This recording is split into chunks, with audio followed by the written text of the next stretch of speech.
What's up? What's up? What's up? It's me, LaDonna Ray, your show host on the LaDonna Ray Show. I am so thrilled all the time, but I got all this energy and I just want to let it out. OMG, we interview those content creators from all over the world. I'm talking songwriters, producers, singers, vocal coaches, authors, actors, all of the like right here on the LaDonna Ray Show. What's happening? It's LaDonna Ray, the show host of the LaDonna Ray Show. We talk to content creators from all over the world, all over the globe, and all over the nation. Yeah, well, the globe covered all of that, right? Okay. Anyway, today we have a very special guest, and I want you to bring your hands together. Do you actually clap when I ask you to? Ask yourself that. But this time I want you to actually do it, okay? In fact, every time. I want you to give it up for Craig Sotkovsky. I'm going to edit this out. Craig Sotkovsky. Bravo. Woo! It is so nice to have you on the LaDonna Ray Show, Craig. Welcome. Thank you for the opportunity. Greatly appreciate it. Oh, for sure. So you have really graced your presence in the clubhouse streets, as we say when we're on Clubhouse. Those of you that aren't familiar with Clubhouse, I don't want to say Clubhouse too many times because it's not like they're sponsoring, but it is a new audio drop-in app. Okay, you can actually go onto Clubhouse, have conversations with real people, and it's audio only. Craig and I met in one of the Clubhouse rooms, and I was just blown away. Your story is amazing, but your mindset is even bigger. Tell us a little bit about where to begin, even in this interview. So I've had a lot of interesting opportunities in my life to do things that a lot of people are not able to do. And what I mean by is 9/11 responded at the World Trade Center and developed lung cancer. And it took my mid and lower lung out in 2017. During the pandemic, I had 8 surgeries. And I ended up being a Les Brown Power Voice speaker in the interim. And he heard my story and it was just like, listen, you do what I tell you to do, nothing else. You just do what I say, and your life will change, and it has. Like I said, I've been through a lot of things, and we all have, right? The one thing that I had to concentrate on all the time was to go back to when I was a little kid and think about the things that little kids shouldn't have to go through. And it just made me the person that I am today, to keep going through endless problems in my life that I created. I believe I created these things in my life to get over them. It's just how I think. It's just what I think about. When you say you created these things in your life to get over them, can you elaborate a little bit about that? Because I'm thinking about another conversation I had before that kind of alluded to that. So I think we're all light seeking a human experience, and I believe that we put ourselves in situations in order for us to get uncomfortable. I believe I've done that.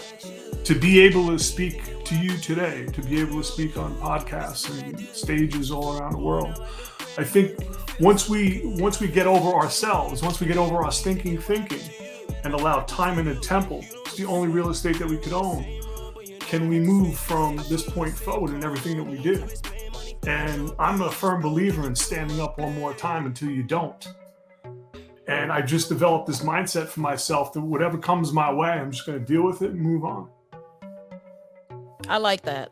And a lot of people kind of get stuck there, and it hinders their growth. I know it's hard. Sometimes, it's like get unstuck. And it's funny you mentioned Les Brown, because I knew that I've seen Les Brown speak in person many years ago. And one thing that I'll never forget, there's a lot of things I won't forget, but there's some things that I still use. And I couldn't figure out where I heard this term. And it's what I tell my students when I talk about storytelling. When you're about to tell something, there's a beginning, a middle, and an end. But Les Brown said, tell people what you're going to talk about it, and then tell people what you talked about. I've been saying that for 20 years, and I couldn't remember where I heard it from, and it was Les Brown. So, yes, kudos. Of course, if he told me, do what I tell you, I'm going to do it because it's Les Brown.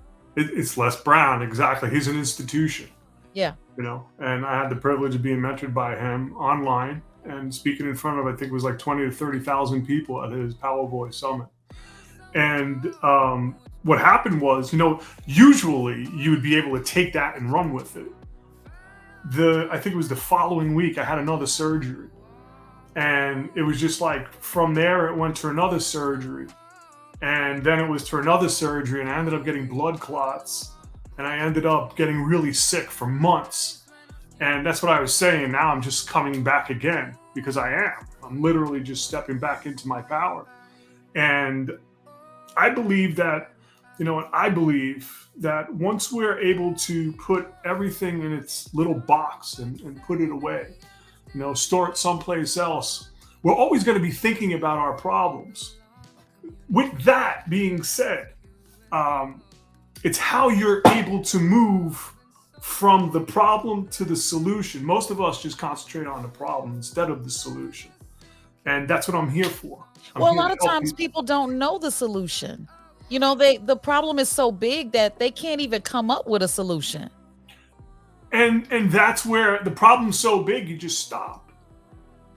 Just stop dead in your tracks. And I believe that everything that I've been through has brought me to this point, right? To be able to stand up again and tell my story and impact billions of lives around the world, like yourself. And I really do believe that once we get out of that stinking thinking and that thought process of woe's me, because we all get in it, right? I believe the mindset of not staying in it for a long period of time is where the power lies, right? Instead of being paralyzed. And I just love people. I really do. I love people. Oh my God. That was, oh my goodness, where the power lies instead of being paralyzed. Yeah, that's what happens to ourselves. We get stuck and we're so overwhelmed, right? That if we just stopped, just sat right here and was like, what do I do from here? And create a plan and write things out and nurture your goals and discuss them with your children. I believe your life can change. The whole world opens up once you're able to be magnetic, right? To be a magnetic person, you have to change from particle to wave. And most people, they just want to be particle. It doesn't work like that. You have to be wave, And once you're able to tap into that and have that heart and brain cohesion, that coherence, that everything just flows. That to me is magic. And that's what I want to express to people. We all have magic in us. We just have to believe it. I find that you are one of those beings that want to help as many people as possible, just based on what you've said, even in the Clubhouse, on the Clubhouse app. And here today, you and I spoke a little bit briefly before we started talking publicly. And I know that you wrote a book, Everybody Pays a Vig. Yes. Goodness. Okay, so what is it that you want people to walk away with after turning that last page? So my mentor says that we all have greatness within us. So I wrote a book literally about my failures. So the world couldn't hold anything against me, So when I say everybody pays a vig, it's about there's a tax that we're going to pay. Okay, whether we're successful or a failure, there's a part of us we can never get back, and that's the VIG. So what I want to do in gambling terms is have people understand that financial literacy is very important, and it's not taught in this world. And what I mean by that is there's a huge difference between currency and money.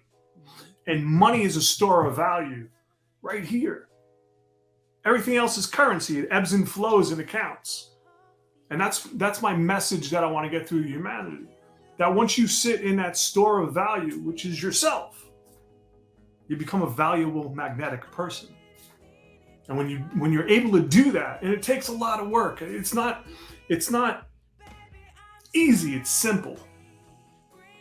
Because we all have kids, we all have animals, we all have family members that can be kids or animals, right? That we're so busy. Everybody's busy, and especially now with Corona and Delta and Omicron and all of this nonsense, to where there's so many distractions that you just stop. And I had a mentor tell me that, and she was an amazing woman, and she was just like, just stop. And if you stop and give yourself that time to sit in your temple, right? Then you become a real estate magnet. Because this is the only thing that we could own is our emotions. We have to be able to control them. And if we can't control them, then I know whatever you're tied to, I can move you anywhere I want, like a pawn, right? And that's huge in society now, because we're not listening to the words that we're speaking. We're being spoken to so we can react instead of being the speakers, because we're all born with this unique greatness. And that's what I want to help people do. I want people to understand that I don't care who you are, blind, crippled, to crazy, white, black, orange, red, it doesn't matter. Energy is something entirely different. And once people can tap into that energy, like I said before, and get that heart and brain coherence, boom, the whole world changes. You become this beacon of hope. And you attract. And that's, instead of repelling, you attract success, you attract money, you attract relationship, anything that you could think of. But good relationships. Not just relationships, good relationships. Well, yeah. It's like, blood just makes you relatives. Everything else makes you family.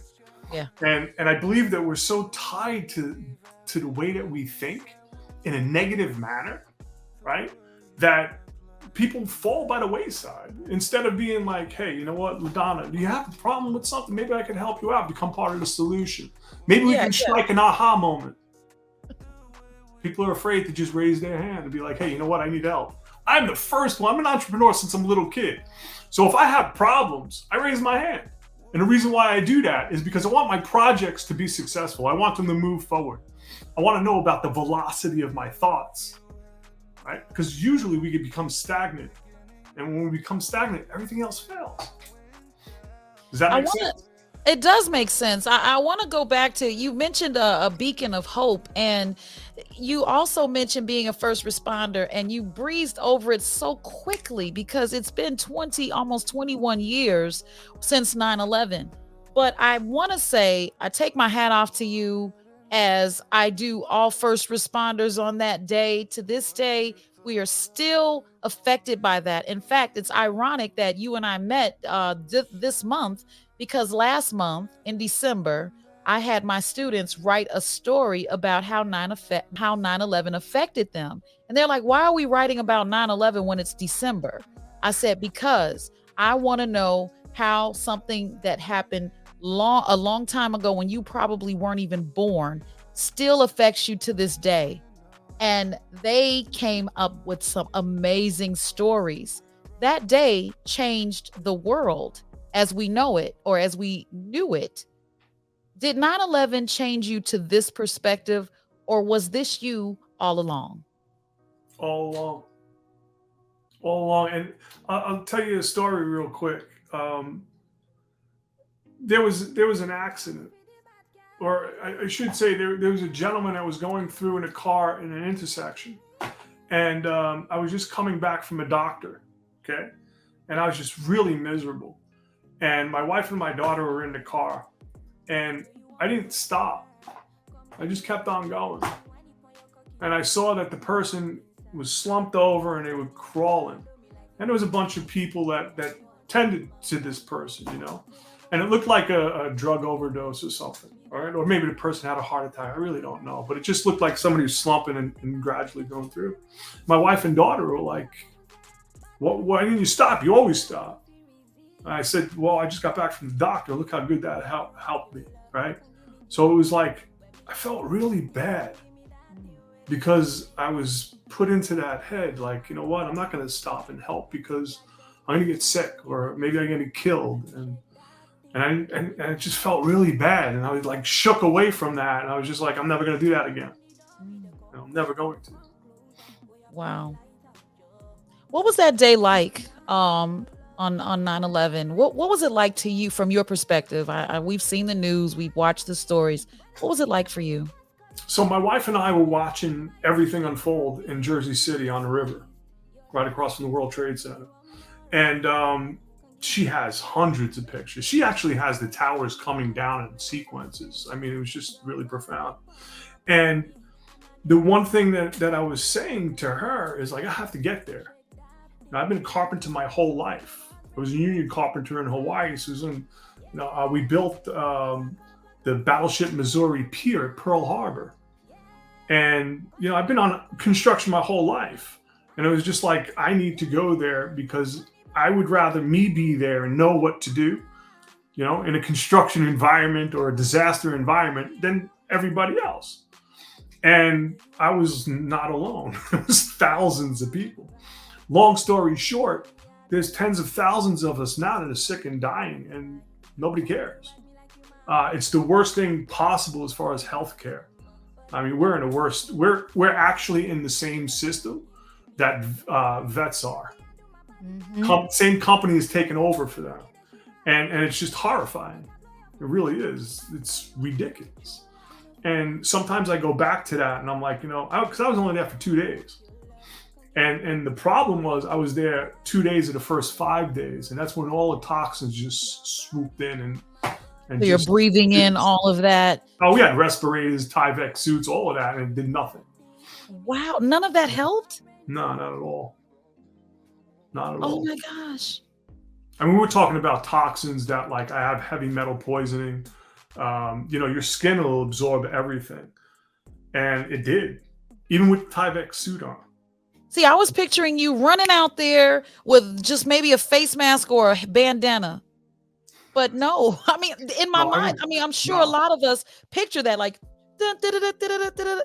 but they gave you suits. No, they didn't give us anything. I was in construction my whole life, so I'm like, I understand. Let me grab my respirator. And I have a story in my book about what I exactly did to get on there, because I literally scammed my way on it because they weren't allowing certain people to go, and it was just like, nah, man, And I took a helmet from somebody, a hard hat from somebody, and I took it. Oh yeah. It was. You were determined to help. Absolutely. And the thing is, it was like I had my Justice Department hearing last year, and it felt really weird because I felt like a criminal. I had to explain every act because the Justice Department. I'm in something called VCF, Victims Compensation Fund. As well as the LHI, the World Trade Center Health Program that LHI controls, which, by the way, they just got kicked out of. They're no longer going to be the provider in February. NBC did a huge story. I'm sorry? So now what? I mean, they got kicked out, LHI, and who do you move to now? Well, we'll find out. We'll find out. But they got kicked out of the program, which everybody is applauding because it's just horrible. Wow. So ABC did a story on that? NBC. Oh, NBC did a story on that. They did a story on LHI and how just ridiculous they are. Are they ridiculous only to the survivors or the first responders, or is that just their reputation? It's their reputation. Oh God. Yeah. They should have never been involved in any of this because it's just disheartening. So I also want to be a patient advocate. As long as I have my voice, I want to use it for whatever I'm put in, wherever I'm put. I just want to use it. So I thank you again for having me on your show. No, I thank you. It's an honor to have you on our show. I thank you for, deciding to go out there and make a difference. You are an amazing person for doing so. Most people say, "Man, that's real sad what's going on the television." And they can have all the experience in the world, you know, and not go out there. And they can also listen to the repercussions from the people that have gone out there and almost be relieved that they chose not to. But I'm saying to you that, wow, this is amazing. You are still here. You're telling us your story, and you're also trying to help people still. Like, sit down somewhere. I'm just joking when I say that. When it's in you, it's in you. You know what I'm saying? So I understand that completely because I love helping people. But my hat goes off to you. And it's an honor to have you here on the LaDonna Ray Show, Craig, because I am so happy that you're here to tell your story so that people can understand what's at stake. So how can we help you? I know you want to help people, but this whole healthcare situation, being unfairly treated in the justice system, how can we help you? Call your senators, congressmen. Just be like, hey, what's going on with 9/11 responders from the World Trade Center or the Pentagon or veterans in the United States? There's a group, the Feel Good Foundation with John Field, who's an amazing individual. I mean, this guy is he got us the things that we have now. Okay, it's just the system itself is just too much. It's just overwhelmed. Because you talk to these people on the phone and stuff, and they want to help you. It's just the system, man. The system Right. itself. I mean, it just drags. There's so That's so much. There's that's so so much terrible. bureaucratic crap. How did you feel when you were seeing all this COVID funding? You know what I'm saying? Like, did you think, wait a minute, all of a sudden money appears for COVID and we couldn't get, compensated for what we went through? Well, it's a long, drawn out process, right? And what you're starting to see now with the COVID money is how many people scammed it. Well, Huh? It was the same thing in the 9/11 community in the beginning. People were scamming. how So so? there's I mean, how? saying I that mean, saying that they were there and weren't. oh Oh my yeah, gosh, yeah. that's so terrible. But the whole thing is terrible because I was there, I have my badge and all of that, and none of that was good enough for the Justice Department because there was no badges. All of a sudden, everything went away. They were all gone, right? So it's like somebody knew that eventually everybody was going to be sick because it was Christy Todd Whitman, who is I think the chair of the Environmental Protection Agency. That was like, everything is cool. Everybody just, don't worry about it. You'll be okay. And they just wanted to get the stock market open. This kind of reminds me of a few tragedies that are going on across the country, including Flint, Michigan, with the water situation. Those Horrible. people, that's a long-term effect. Yeah. You have people, your brain is not fully developed until you're in your 20s. So Yeah. anyone drinking lead water is going to be affected. And now the long-term mental health effects, everything, you Sure. know? And so now at first it's like, okay, well, we switched it to save money, but we'll switch it back or whatever they did. And we'll send bottled water. It's not enough. Let me It's ask you a not enough. question. How come it wasn't done? Oh God, because of money, Well, yeah. money. It's all this is The this. value of human life is not being passed on. It's No. not being valued at all. No, not at all. Not at all.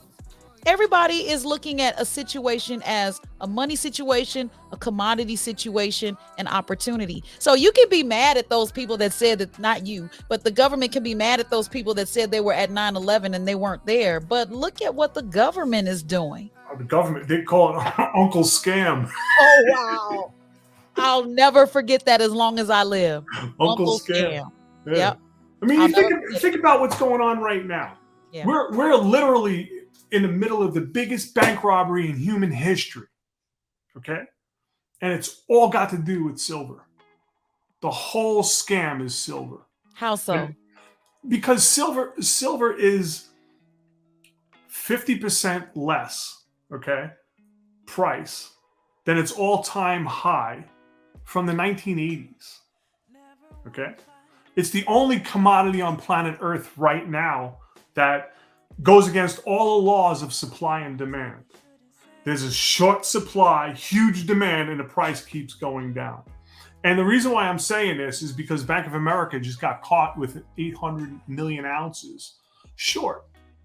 So it's a huge scam. And when this comes out, and it is one of the reasons why on the back page of my book, right?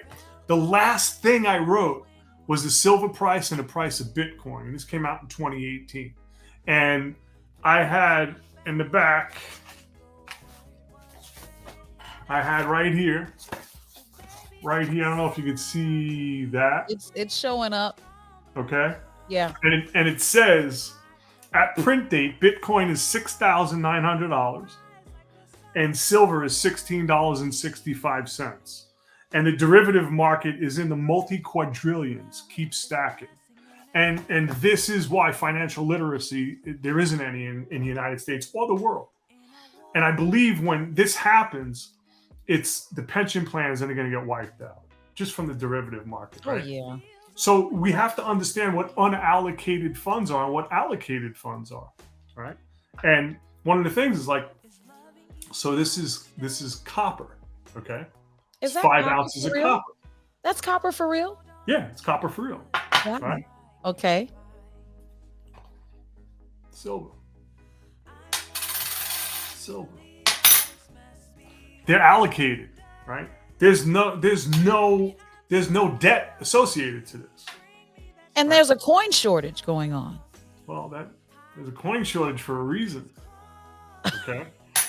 Because, well, look at it this way. If I'm 56 years old and I've seen numerous denominations get wiped out. Okay? We no longer have the $1,000 bill.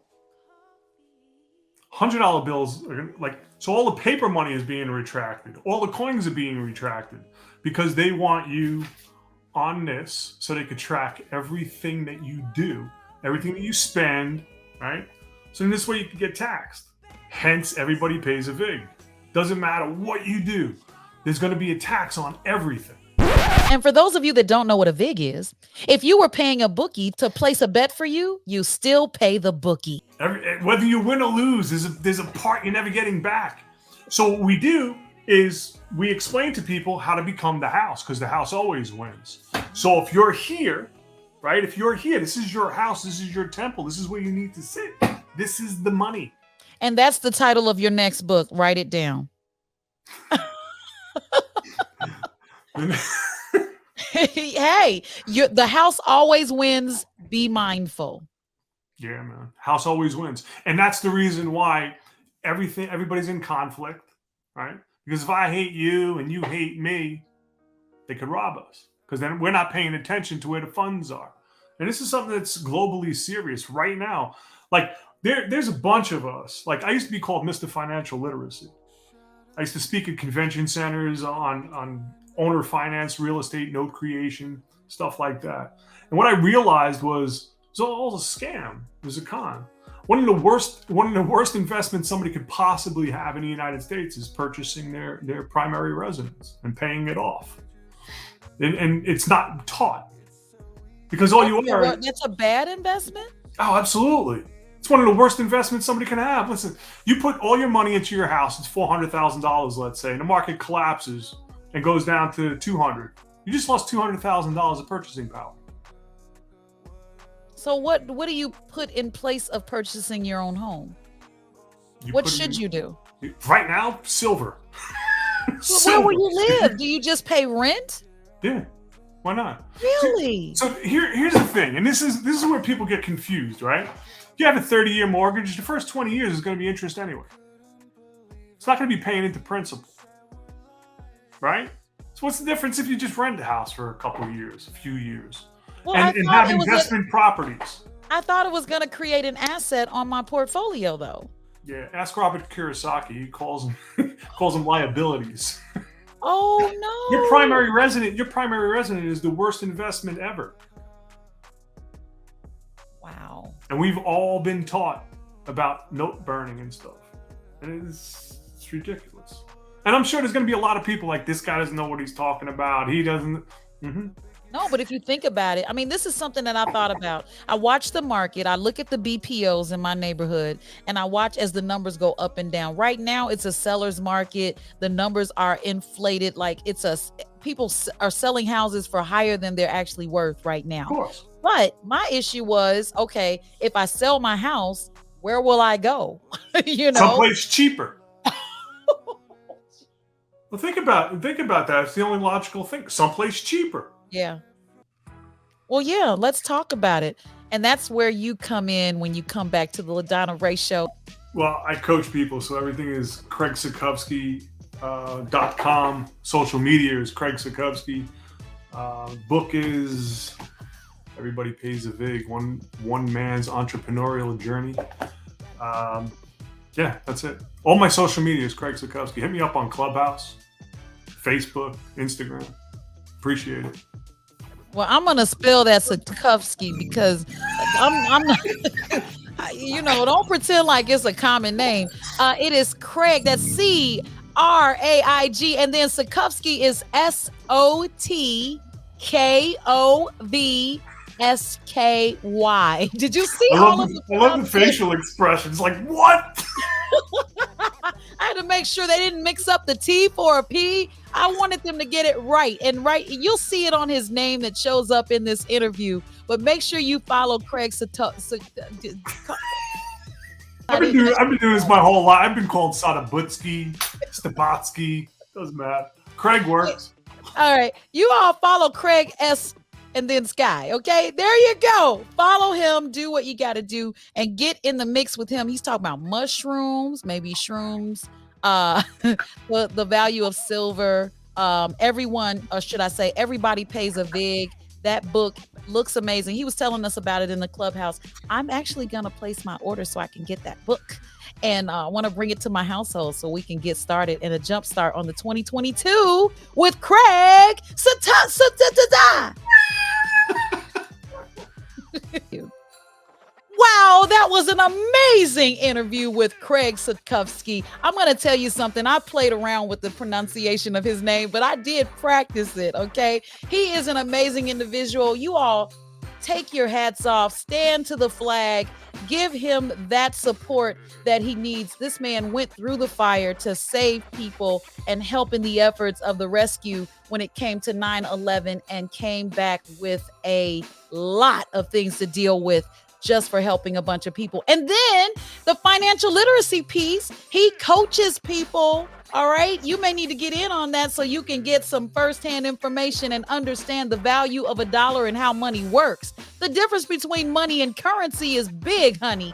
All right. So you know how to follow us. I'm LaDonna Ray, your show host on the LaDonna Ray Show. We are on Facebook, Twitter, Instagram, and of course, YouTube. You can catch us on Spotify each and every week. Just look for the LaDonna Ray Show, and you'll see where we talk to content creators. That's right. So until next time, bye-bye for now. Peace.